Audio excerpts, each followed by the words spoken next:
স্ত্রীর মন খারাপ যে স্বামীর হৃদয়কে স্পর্শ করে না, স্ত্রীর চোখের পানি যে স্বামীকে বিচলিত করে না, আর যাই হোক ওই স্বামীর মতো পাষাণ স্বামী কেউ হতে পারে না।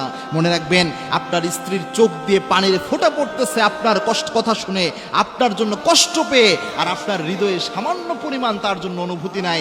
আপনার মতো পাষাণ হৃদয় কারো হতে পারে না। আল্লাহর হাবিব সাল্লাল্লাহু আলাইহি ওয়াসাল্লামের ব্যাপারে তার স্ত্রীরা বলছেন, আমরা যদি কখনো অভিমান করতাম আল্লাহর হাবিব সাল্লাল্লাহু আলাইহি ওয়াসাল্লাম পাগল হয়ে যেতেন। আল্লাহর হাবিব সাল্লাল্লাহু আলাইহি ওয়াসাল্লাম প্রায় অনেক বেশি চেষ্টা করতেন কিভাবে আমাদের রাগকে ভাঙানো যায়, আমাদের অভিমানকে ভাঙানো যায়। আল্লাহর হাবিব সাল্লাল্লাহু আলাইহি ওয়াসাল্লাম সবসময় যত্ন নিতেন। মা আয়েশা বলছেন, আমরা অনেক সময় বিশ্বনবীর উপর অভিমান করতাম, রাসূল কখনো আমাদের উপর অভিমান করতেন না। আমরা অভিমান করলে খুব দুষ্টু মিষ্টি কথা বলে সুন্দরভাবে আল্লাহর হাবিব সাল্লাল্লাহু আলাইহি ওয়াসাল্লাম অনেক রোমান্টিকভাবে আল্লাহর হাবিব সাল্লাল্লাহু আলাইহি ওয়াসাল্লাম আমাদের রাগকে ভাঙিয়ে ফেলতেন, আমাদের অভিমানকে ভাঙিয়ে ফেলতেন। সুতরাং রাসূল সাল্লাল্লাহু আলাইহি ওয়াসাল্লামের শিক্ষা নেন, স্ত্রী এবং স্বামীর সম্পর্ক হচ্ছে আল্লাহর দেওয়া সেরা সম্পর্ক।